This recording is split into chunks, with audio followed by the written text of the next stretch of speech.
Have a nice day, everyone. Today we are going to start management theories and approaches. In this video, we are going to discuss modern approach theory and the classical theory of management, but we are not discussing each and every theory. We will discuss some important theories in this video. Theories in management. We can bifurcate these theories in management into two parts. One is classical theory of management, another one is modern approach. In classical theory of management, we can describe there are four types of management theories. First one, scientific management, that is Taylor's theory. Second one is the administrative theory, which one is Fayol's theory. Third one is the Max Weber bureaucratic theory, and fourth one, Hawthorne experiment, or you can say this is Alton Mayo contribution in this experiment. In this video, we are going to discuss first three: scientific, administrative, and Max Weber bureaucratic theory. Now, modern approach. In this modern approach, there are also four types of theory. First one is system theory, then contingency theory, then chaos theory, and last one is the behavioral theory. We are going to start classical theory of management. The first point of classical theory of management is scientific management. Development of science for each part of main job. That is the first point. This principle suggests that work assigned to any employee should be observed, analyzed with respect to each and every element and part and time involved in it. What is written in the first point, every work should be assigned, examined, the components, time, parts, everything. This involves method of inquiry, investigation, data collection, analyzing. Decisions taken under scientific management are based on the application of scientific finding and facts. Whatever decision should be taken, that should be taken by the scientific findings. The next point is the scientific selection, training, development of workers. There should be scientifically designed procedure to selection of the work. Whatever worker are selecting, whatever for the job is suitable for them, that should be checked via scientifically process. Every work should have specific physical, mental, and other requirements. Employees should be chosen and trained according to their suitability for their position. Whatever employee should be chosen, they should assess, they should examine through a process that should be a scientifically process. Okay, management must give employee with the greater competence the chance to grow. Taylor suggests that every employee should be developed the fullest extent possible efficiency and profitability. Whatever management is required, that is the efficiency of a worker and the profitability. That is actually uh, telling that management should give a chance to grow. If our employees grow, the company will grow. So according to that, the selection, training, development is involved in the management should be scientifically. Next point is coming, cooperation between management and workers or harmony, not discord. In this point, collaboration over individualism, the enterprise objective can only effectively accomplish through cooperation. Manager employees should not be odds. Taylor thought in order of ensure mutually beneficial relationship, the interest of the employers and employees should be completed completed aligned. Okay, what does he want to explain over there? First thing is that is cooperation, not individual work. We need a cooperation or the collaboration. That is a basic object of any management, collaboration. Only through the cooperation that goals of an enterprise can be achieved efficiently. For achieving a goal, we need a collaboration. There should not be any conflict between management and the employees. What Taylor thinks, that the interest of the employer and the employed should be fully harmonized so as to secure mutually understand relationship between them. That is the relationship between management and workers. Now, what is coming next point, cooperation between division of responsibility. Sorry, this concept establishes the specific role that various level of management and employees must play. Workers should focus on the task performance while management should take the duty of work planning. For this reason, planning and execution should be kept apart. What does it mean? Management always, what is the job of the management? There is a planning. Work planning is the most important before execution of any type of work. If management make the work planning properly, almost properly, there is not every time 100%. If it is 90% proper planning, workers should focus on their tasks, and the various level are involved, each and every level involved in the planning, and each and every level of the employee should perform their tasks, so that that is called the division of the responsibility. Whatever is planning, then execution, employee should take the execution each and every level. That should the planning and the execution should be in the proper. Now last, not last, this is another point, the mental revolution. What does this fifth point actually? Yes, the managers and the employees perspective on their working relationship effort need completely shift. It mandates the manager establish appropriate working condition and use science to address any issue. According the, I'm just writing the underline the point, relationship and effort need completely shift. The establishment of appropriate working condition. In the same vein, employees ought to show up the work with the highest level of focus, dedication, and the cautions. To improve employee morale, work should be received and handsome compensation. It will give employee feeling of community. They will do the tasks at the hand with diligence, loyalty, and sincerity. Production will be increased and economical growth will accelerate. So this is very simple. The scientific mental growth, what the mental revolution, the collaboration between managers and the employee. There's some working condition, good working condition, the level of focus for the employees, dedication and the cautions. To improve employees morale, workers should receive the hands-on, if the hands-on compensation in the salary, that should be encourage the moral health of the workers. And other things, if the everything is good, then the production will increase and the obviously economic growth for the company will happen. Last and the final part of the scientific management is the maximum prosperity for employees and employer. What does it mean? So that this part of the theory is actually the aim of the scientific management is to see maximum prosperity from employers and employee. It's very easy to understand. It is important only when there is opportunity for each worker to attain his highest efficiency, maximum output, and the optimum utilization of resource will bring the higher profit for the employer and better wages for the workers. There should be maximum output in a place restricted output. Both managers workers should be paid handsomely. What does it mean? Maximum prosperity. You have to manage your resource optimum level. This is not saying minimum. This is optimum level of resource utilization and take the maximum output.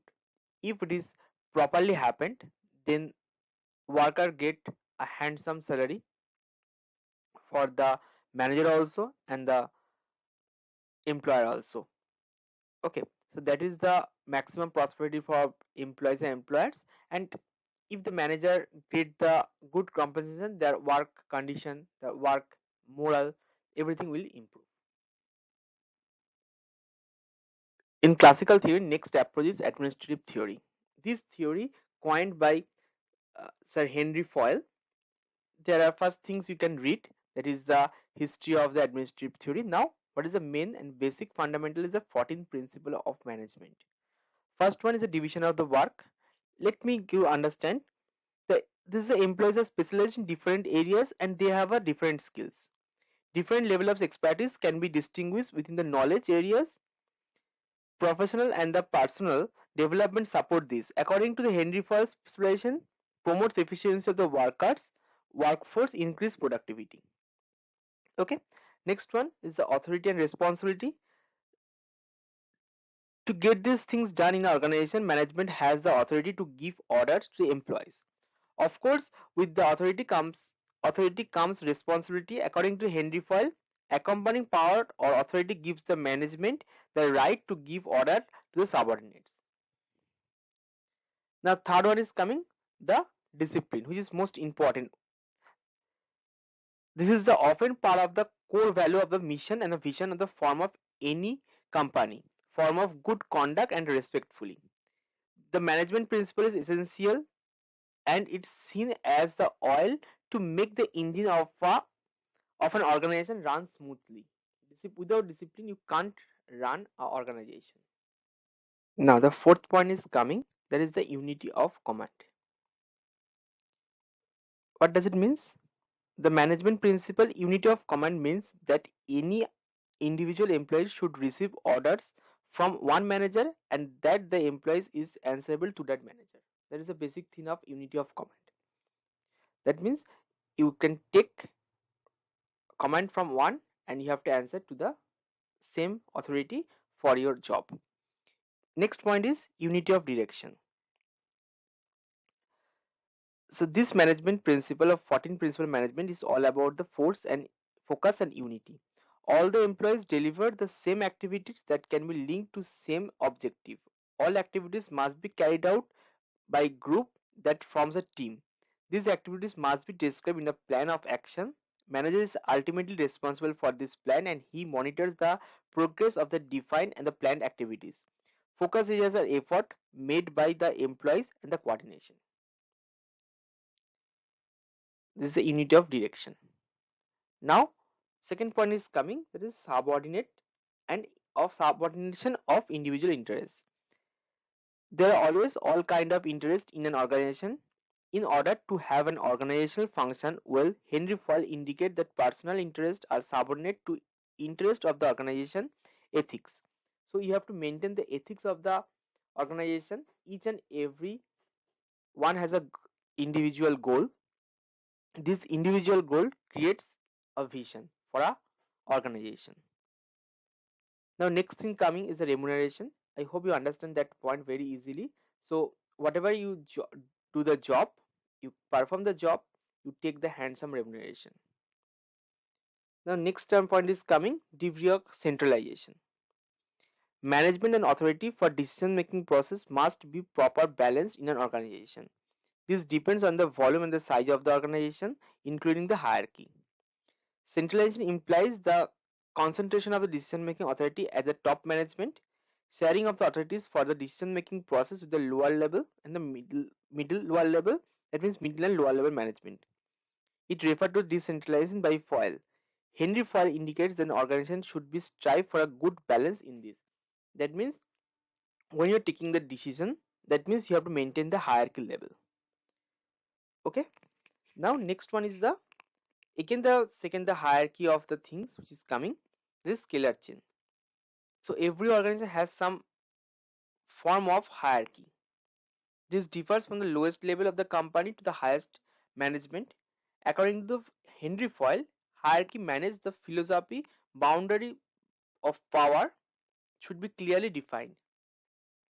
One could consider this to be a form of managerial structure. In an emergency, any worker can get touch with the management or the higher up to questioning authority structure, particularly when it comes to informing the immediate supervisor of a higher about the disaster. That means you have to maintain the hierarchy level, but if coming to the any type of problem, you should obviously connect it with the your higher authority. Now next one is coming, the 10th one, the order.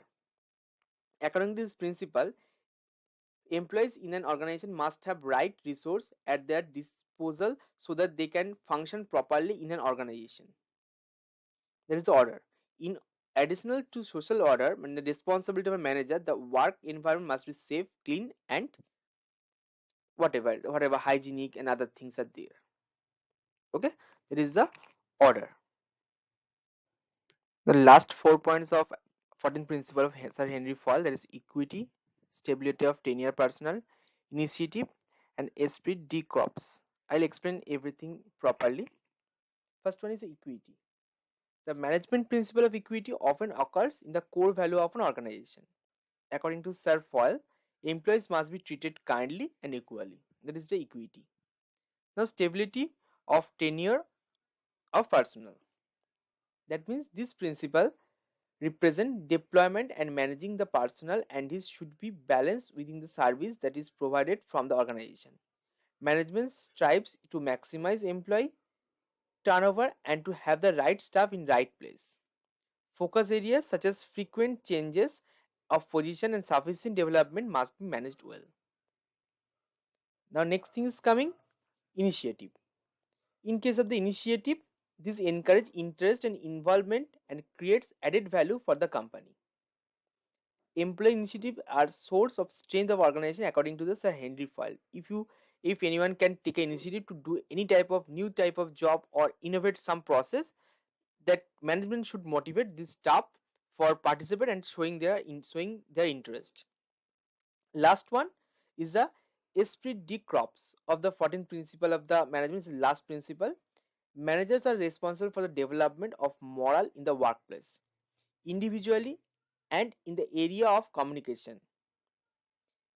This principle actually development of culture and creates an atmosphere mutual trust and understanding. Third approach of classical theory of management, that is a Max Weber bureaucratic theory. What is the principle? There are very few are there: job specialization, authority hierarchy, formal selection, formal rules and regulation, and impersonality. I'm just explaining one by one. Job specialization is jobs of categories according to function, specialization, and competency. It is simple, routine, and set the category. Okay. Authority hierarchy. That means the officer are organized in the hierarchy in which higher officer controls lower position holders. Superior control subordinates and their performance subordinate lower staff could be controlled. That means the hierarchy, basic hierarchy. The formal selection. All organizational members are to be selected on the basis of technical qualification, competence, and demonstrated by training, education, and the formal examination. That is the basic thing, the formal selection. Now next one is formal rules and regulation. That means to ensure informally and to regulate action of the employees, managers must depend heavily upon the formal organization rules and regulation. That is the formal rules and regulation. Last one is the impersonality. Rules and regulation controls are applied uniformly, avoiding involvement with their personalities and the preference of employees. Nepotism or favoritism are not preferred. The next one is coming, the limitation of bureaucratic theory. That means the informal relationships not consider outdated system. This is actually an inadequate means. Just making the last one, these last three points. The informal relationship is not considered. It does not consider the informal relationship between individual working in the organization. Why it is outdated? This system of control and authority are outdated, which cannot work in change environment. And what is meaning of inadequate means? Bureaucratic theory does not possess adequate means resolving different and conflicting arise between the functional groups. That is the thing. Functional groups and emerging disputes is not sufficient. This is not sufficient to maintain his things. That is the basic limitation of the bureaucratic theory. Okay. Thank you for today. So these things we already discussed. Other theories are there. If you need, I just put it on the notes, but I will not make this video for the other things. This is the basic three theories we already discussed in this video.